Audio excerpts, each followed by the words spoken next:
I stood at the edge of my backyard, the water humming with laughter that wasn't mine, nor from anyone I'd invited. It was a scene ripped from a bad dream.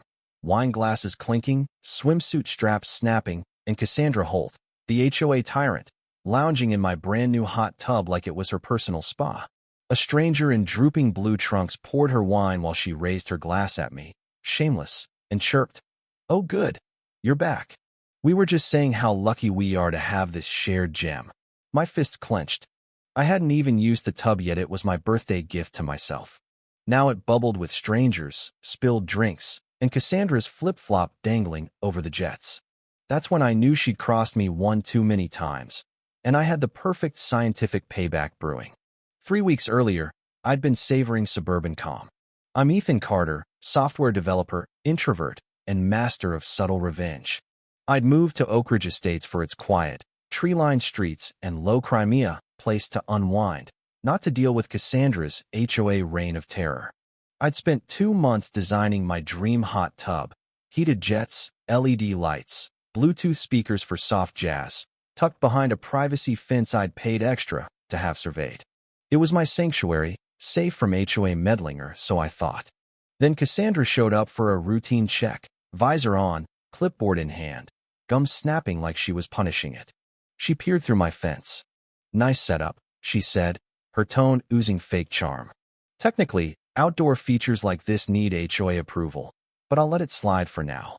I reminded her, voice calm, that private installs behind my fence were my business.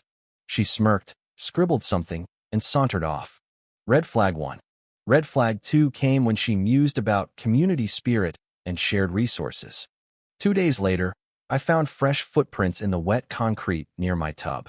My camera caught Sophie and Mark, a couple from down the street, scaling my gate in bathrobes like low-rent cat burglars. I called Cassandra.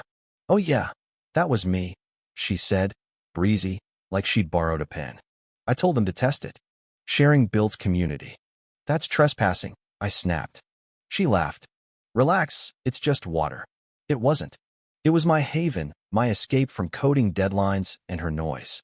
I upgraded the lock, added security, and slapped a private property, no trespassing sign on the gate. I thought that settled it. Nope. Fast forward to the invasion. I'd been away for an unannounced weekend trip. Cassandra noticed my car gone and pounced. Rounding my house, I found a full-blown party. Balloons, a speaker blasting pop hits, a snack table, fairy lights strung up like a budget festival. Cassandra waved, acting like she'd done me a favor. "Hope you don't mind, Ethan," she called over the music. The board agreed this should be communal. We brought cups. I didn't reply. I walked inside, shut the door, hands shaking not with anger, but with glee. I'd always had a mischievous streak, and my college buddy Lucas, now at a dye lab, had just the trick: a water-activated compound, safe, invisible, and when heated past 98 degrees Fahrenheit, a vivid, stubborn orange. "Hey, Lucas," I said, dialing him, grin spreading. "How fast can you ship me something fun and maybe a little orange?" When Lucas's package arrived, I spent 2 days plotting. This wasn't just revenge, it was justice for every HOA email, flyer, and forced bonding event Cassandra had inflicted. The plain box held a vial labeled "for testing." Legal, hilarious. Odorless, colorless in cool water, it bloomed into blazing orange at hot tub temps, staining skin for days. I tested it like a scientist. Clear water in a bucket turned volcanic orange with heat, an old rag emerging like a caution cone. Perfect. I slipped it into my tub's additive pod meant for scents, but ideal for my prank. A test dip with a gloved hand confirmed it. Orange glory. I just needed bait.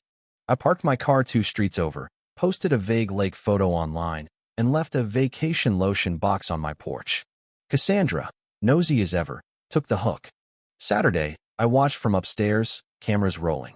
At 3:47 p.m., the gate creaked. Cassandra strutted in, speaker in tow, followed by Sophie, Mark, and 4 others, including Ryan, a snack-obsessed regular. Swimsuits, pool noodles, they meant business. Cassandra snapped at Mark to start the jets.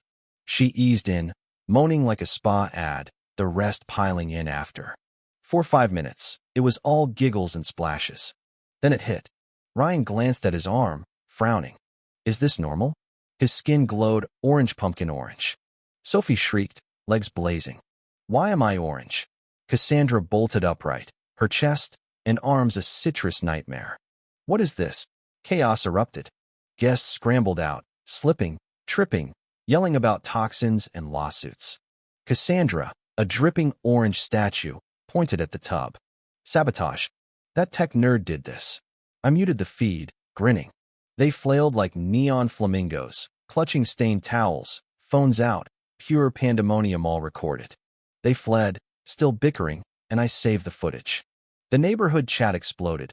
Memes of Cassandra as a traffic cone, poems about the orange overlord. By Sunday, it hit the next subdivision. Texts poured in, some offering dinner for the story. Cassandra fought back Monday, filing an HOA complaint for chemical assault and demanding a meeting. I wasn't fazed, I had proof. At the meeting, she showed up, faintly orange despite scrubbing, in a sweater to hide it. She ranted, calling me a menace.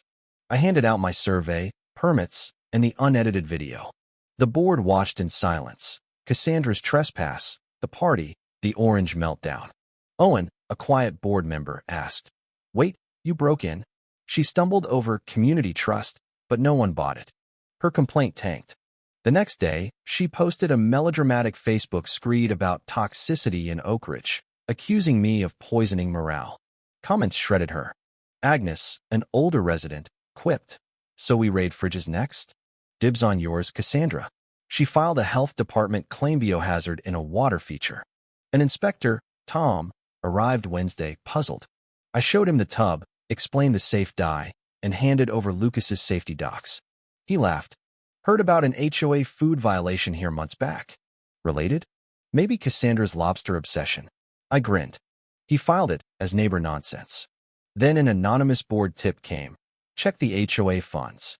I found padded expenses, fake vendors. Cassandra had siphoned cash for years. I taped proof to the clubhouse. Whispers grew. Demands for an audit followed. Cassandra sued me for emotional distress, claiming orange skin ruined her life. I laughed, called my lawyer, Nathan. Discovery's gonna be a blast, he said, countersuing for trespassing and defamation. Bring the video.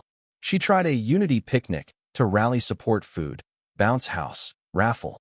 My friend Claire, a county inspector, crashed it. No permits, unsafe setup. It flopped, guests bailed. An audit confirmed her theft, thousands gone. The news ran, Oak Ridge's HOA hustle, her reign exposed.